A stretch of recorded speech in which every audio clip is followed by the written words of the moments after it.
There's probably no place in boxing for Bernard Hopkins' style of fighting anymore. Today, you can get Victor Ortiz and Berto to lift their chins up and just go out there blazing. Somebody go down, somebody come up.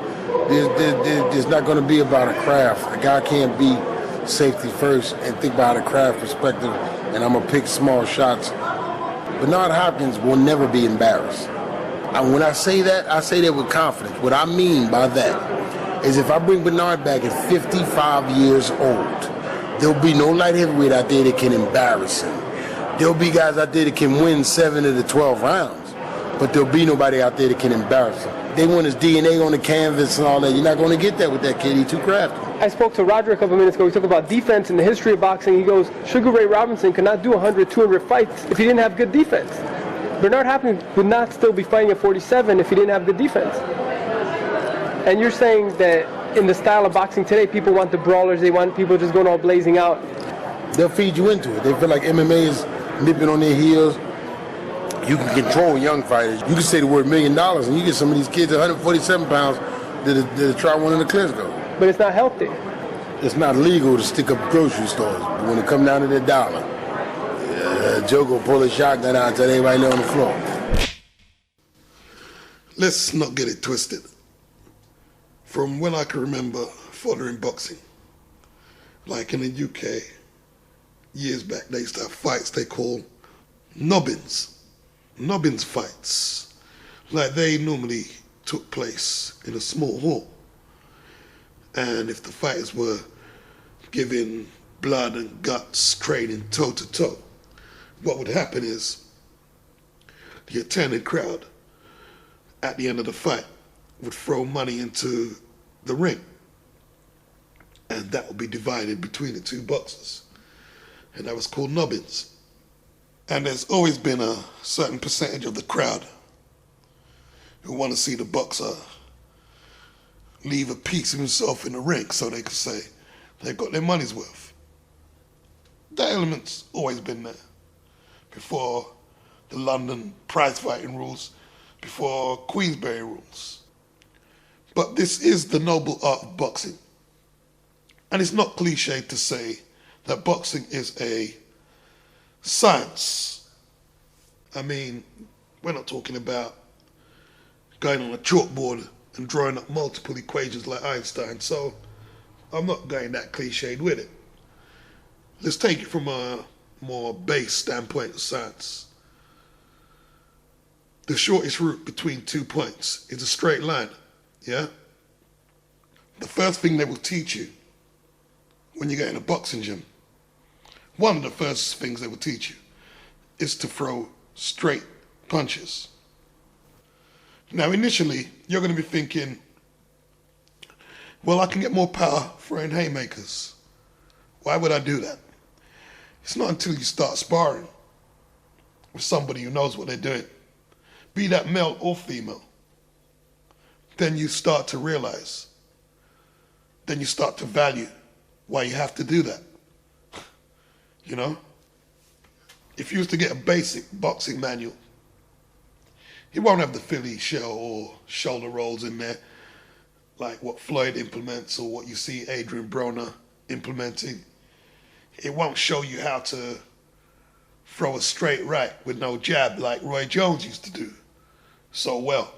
It won't show you that. And it shouldn't show you that either. Yeah? I can't remember the name of the coach in the 80s. He was saying how much people were coming into boxing gyms, and not just newcomers, but established boxers who was inspired by Muhammad Ali. And all of a sudden, they're trying to fight with their hands by their waist. And he said he was noticing in sparring how much more a lot of the fighters were getting hit these days, as opposed to the pre-Muhammad Ali era. You need to know the base fundamentals. Keeping your hands up, your chin tucked in, and your stance. And as you develop your own personality as a boxer, and if you're particularly gifted or fast, or you're blessed with speed, you see the openings where you don't have to jab, and you can throw the straight right while other fighters can't do that. That's because you're a special fighter. You know? Like, I was watching ES News, and Ellie was dialoguing with Steve Forbes about some young boxer, amateur boxer, who must have tried to use the shoulder roll defense like Floyd, and he got knocked out. And Steve Forbes is a veteran boxer, a former world champion. He's trained with Roger Mayweather, he's trained with Floyd Sr. and Jeff Mayweather and Floyd Jr. So Steve knows all the tricks.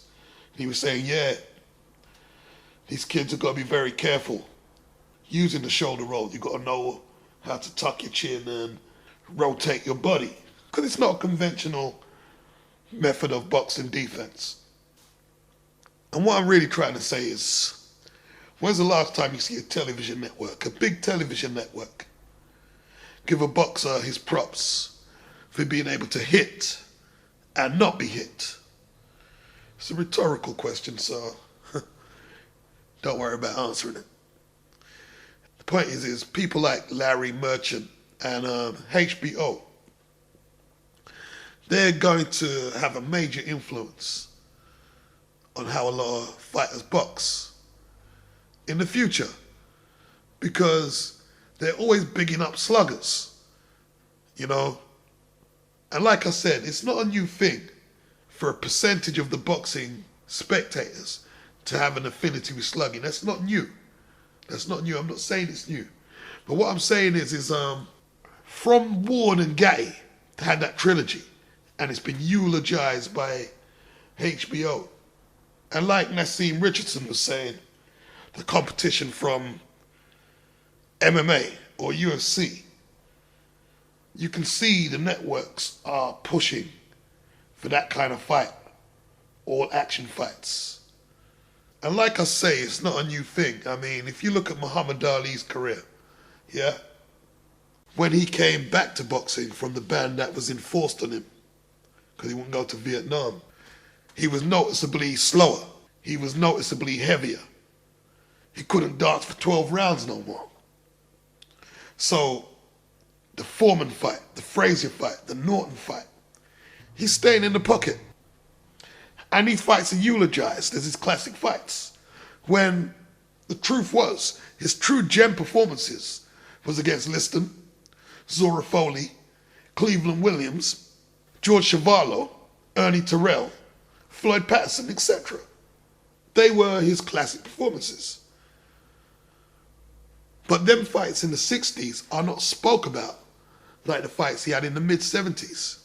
And all because he's taking more punishment. I mean, even on KOTV, they show a lot of Arturo Gatti fights, like when he fought Ivan Robinson. And Ivan Robinson wasn't an elite, world-class fighter. In fact, Gatti lost, I think, 2 fights to him.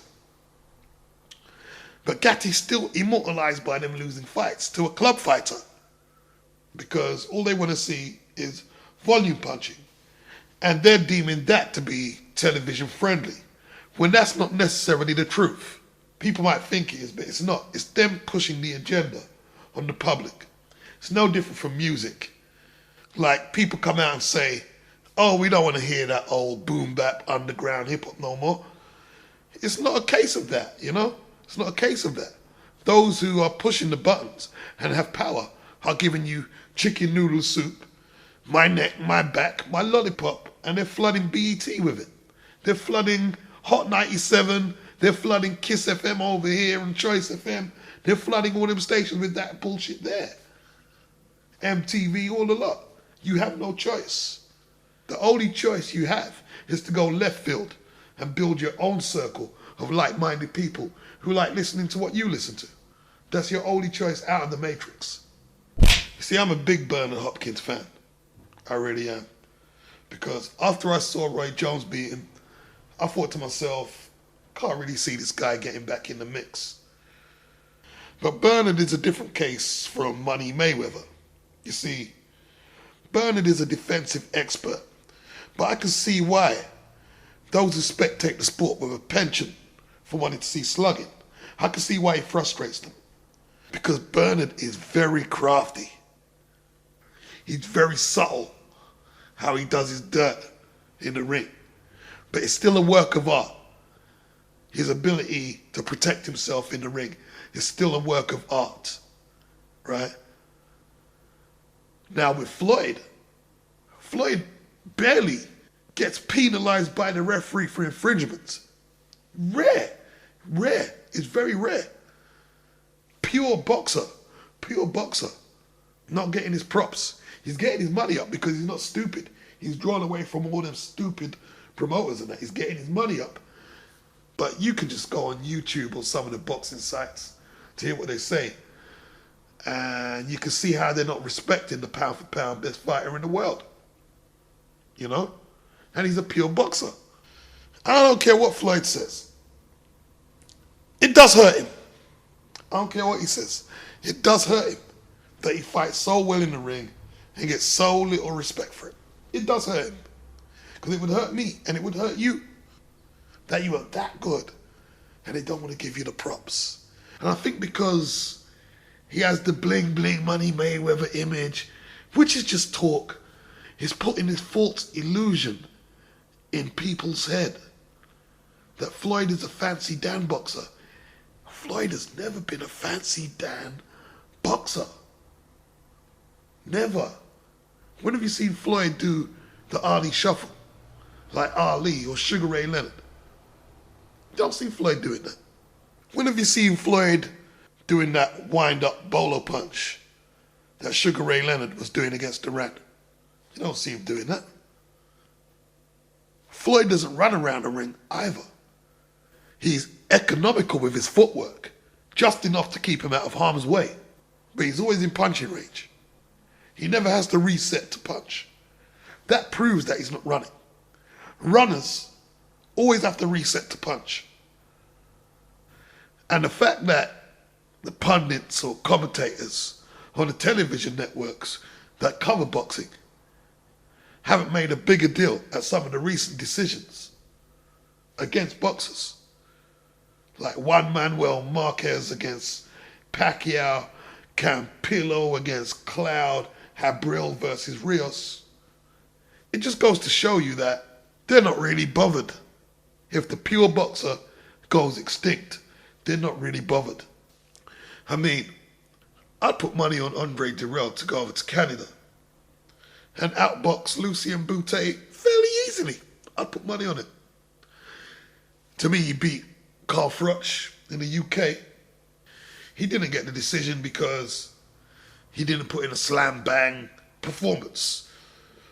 A lot of people, like the television networks, HBO, they get this impression if you're not busted up at the end of the fight, breathing heavy, winded, that you haven't put in enough work to warrant a decision, you know? And I think that affects fighters like Dirrell. Luckily, Andre Ward has been so talented. He's outclassed a lot of fighters who the television networks would have preferred if they won rather than Andre. I see Chad Dawson going that way, just like a lot of his predecessors of African-American boxers. We're talking about the likes of Pernell Whitaker, Winky Wright, Antonio Tarver, James Toney, Mike McCallum, who's Jamaican, and Sumbu Kalambe, who was African, Marlon Starling, Don Curry, Michael Nunn. All of these guys at their peak were able to compete at elite level without taking a lot of punishment, you know? Even people who they'd call a journeyman like Emmanuel Gustus. That guy had a lot more skill and ability than a lot of guys who have held belts. A lot of guys. Yeah?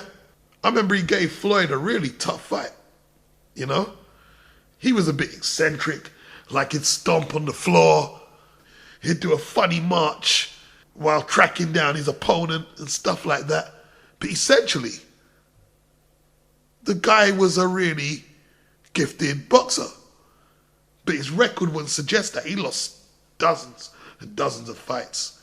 And because he didn't have the machine or a big promoter behind him, he'd get robbed like mad. I remember the time I was watching Friday Night Fights when they used to transmit it over here, and I saw him fighting Courtney Burton, and he beat Courtney Burton out of sight.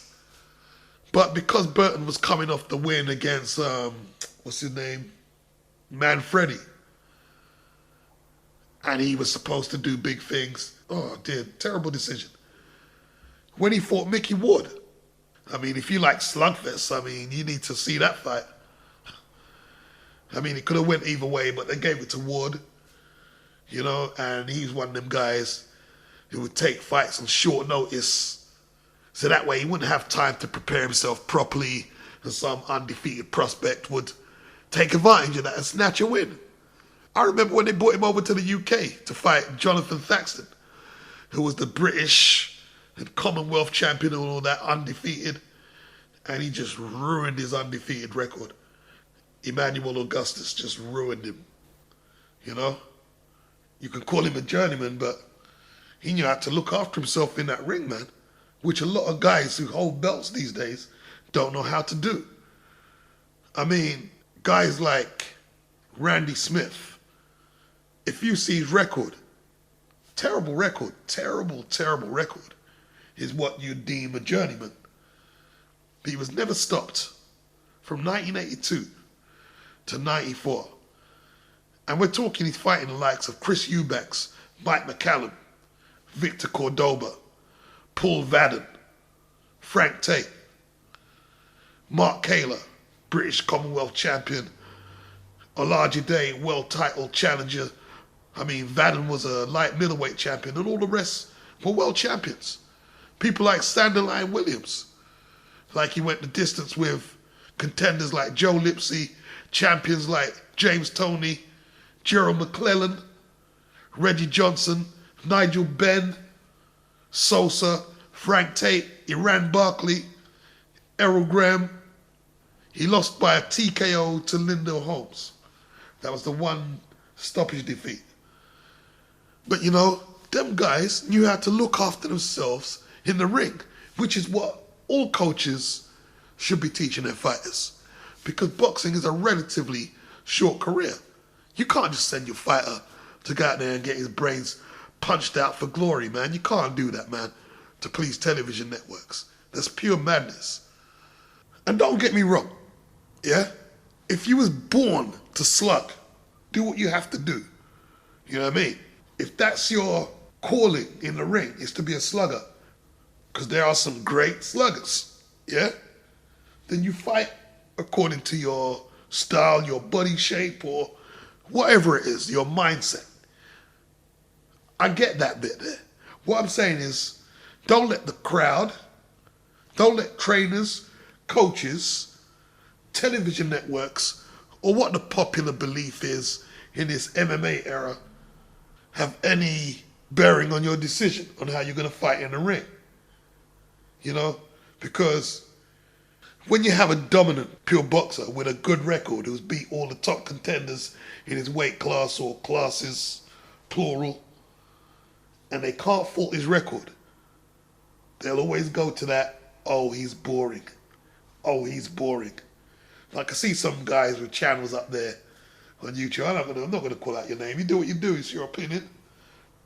And in regards to Bernard Hopkins, oh, Bernard's boring. And I keep thinking to myself, why do you have a boxing channel? If you really want to see toe-to-toe fights, then you need to go to unlicensed boxing. Because you'll get proper football hooligan type brawls and pub brawls in there. I mean, the paying clientele, they won't stand for standoff boxing in there. Nah, they want blood and guts. That's what you guys should be covering. If all you want to see is toe-to-toe slugging, go to unlicensed boxing or them strongman competitions or them Kimbo Slice fights where you used to fight on the street. That's what you guys should cover, you know? Because this isn't barroom brawling. And you're in danger of ruining the sport. If you're not going to give the pure boxer the respect, and that's just you, the fan, and if the judges are not going to give pure boxers the decisions they deserve in the ring, looks like Naseem Richardson is right. You know, that could be the last we see of the likes of B-Hop. And for some of you, that would be good. You're rubbing your hands with glee saying, oh, that'd be great. I hate Bernard Hopkins anyway. And as for these boxing organizations, they're shady as anything. Like, don't be surprised if they join forces with some of the television networks, like what they did with the 15-round limit in the 80s when they got rid of that. They were trying to say it was because it was for the safety of the boxers. But there was never no empirical test taken with the results to back that argument up. The reason they reduced the bout from 15 rounds to 12 rounds was to accommodate television advertising and to shorten the length of the fight card, again, to accommodate television. That's why it was done. So all they need to do next probably is to phase out the pure boxer, because like Naseem Richardson is saying, they could go the way of the dodo. So what they might do is make the boxing ring smaller. You'll find some justification to do it. I shouldn't give them any ideas either. And even reducing the round from 15 to 12 rounds, that affects the boxer. Because the slugger wants to get the fight over quickly, so he comes out and tries to get it over and done with as quick as he can. The boxer has a more longer term strategy. He's not looking for the KO. He's looking to get all his muscles working and warm. He wants to fight with a flow, you know? He wants to get a rhythm going. Like a good example is Juan Manuel Marquez. In two of the fights I've seen him in the last few years, when he fought, is it Diaz? And Diaz just came out like a madman and just charged him. And initially you think, man, how are you going to get over this? But, you know, he just picked his shots, took his time. By round 4, you could see he was just looking good, you know what I mean? Like I was saying, his muscles were warm and they were working and he was like a machine. And he did a similar job on Katsides too, you know? Because people like to talk about MMA, how exciting MMA is. But imagine if these guys had to fight 12 rounds. You know what I mean? I mean, can you picture an MMA bout in the 9th, 10th, 11th, or 12th round? I mean, it would just be a maul. I mean, a lot of the fights would just virtually climax into a standstill. You know what I mean? And I like MMA. It's only I think boxing is special. Especially when you get a boxer who's honed his craft and is putting it down, you know what I mean? That's the shit. Like I would have loved to have seen Sugar Ray Robinson as a welterweight. I mean, if his legs were that good at middleweight when he was older and heavier, just imagine at welterweight. Like, did he go 100 undefeated or something? I mean, him, Ezra Charles, wow. At light heavyweight, Ezra Charles, whoa. YouTube gave me the fortune to see Ezra Charles at light heavyweight. It was just a brief clip. Wow. Fast, man. Timing, man. Pure boxer. You know what I mean? Like my dad always used to talk about Charlie Burley. And it wasn't until YouTube I didn't get to see him fight. I always used to try and get film before internet days. He's even better than what they were saying. I couldn't believe what I was seeing. Pure boxer. And if they're trying to eradicate the pure boxer out of the game, I'm going to be increasing how much videos I do. I'll tell you that now. That'll be my form of protest. Hopefully tomorrow I'm going to post up a few more videos. So right now, I'm going to say peace out. Peace.